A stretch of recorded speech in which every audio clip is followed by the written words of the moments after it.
Hello and welcome to our discussion about commonly using drugs in pediatrics or in children ward.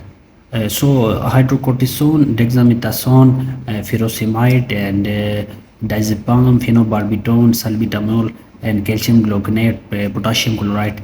These are some of the most commonly using drugs in wards.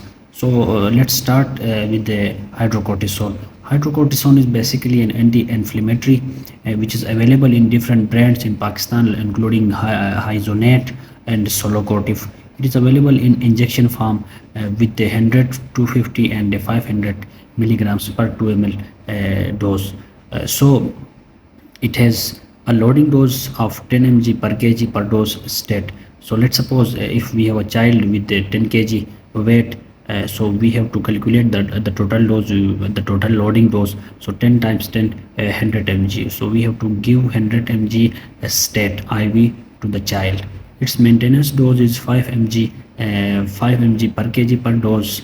And a second drug which is most commonly used as an anti-inflammatory drug in wards or in hospital is dexamethasone, which is available in decodron injection, which is with concentration of 4 mg per ml. So 1 ml contains 4 mg of the drug.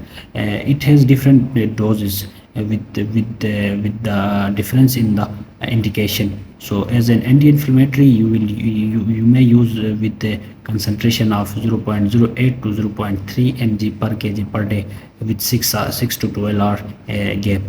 In bacterial meningitis, the dose is quite higher than the usual dose with 0.6 mg per kg per day with the interval of 6 hours for 1 to 4 days. So what are the indications of dexamethasone? Dexamethasone is basically used in tuberculosis, meningitis, in raised ICP and pericarditis. Meningitis, in meningitis there is inflammation of the meninges, which leads to increased intracranial pressure. So in meningitis, dexamethasone acts as an anti-inflammatory, which leads to a decreased inflammation of the meninges, and which leads to the decreased intracranial pressure, and which leads to the decrease in complications of the meningitis, or prevent complications of the meningitis. In the same way, it also helps in pericarditis and in raised intracranial pressure. Here is a question that why we prefer hydrocortisone over dexamethasone. Because the dexamethasone and prednisone both are prodrugs, and that takes time to convert into active hydrocortisone.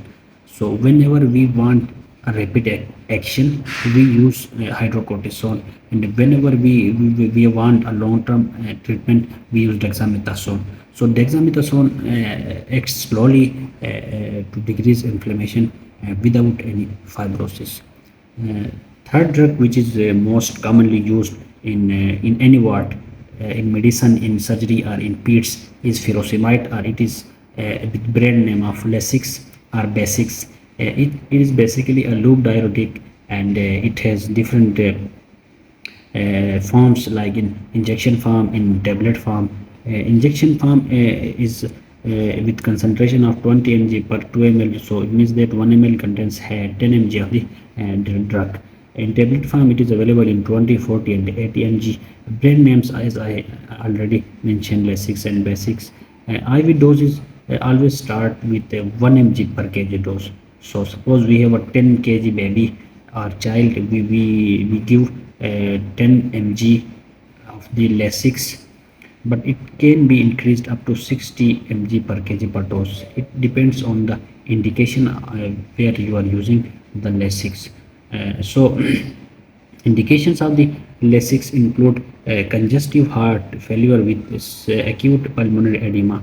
So in congestive heart failure, there is a accumulation of fluids in third spaces of the body, like in lungs, in abdomen, and in other part of the body. So in congestive heart failure, which causes pulmonary edema, we use Lasix, which leads to increase in diuresis, and which leads to decrease in pulmonary edema. Second indication is hypertensive crisis and post arrest cerebral edema, as it is a diuretic. It increases diuresis, so it relieves edema. And fourth indication is fluid overload due to hepatic or renal disease. In hepatic or in renal disease, there is accumulation of fluid in the body. So to prevent the accumulation of excessive fluid in the body, we may use Lasix. And the fifth indication is forced dialysis. Whenever we want forced dialysis, we may use ferusomide. So this is all about some common drugs using in pediatrics, and we will continue such videos. We will continue making such videos on different drugs which are commonly used in ICU or in pediatrics. So keep supporting us and keep watching us. Thank you.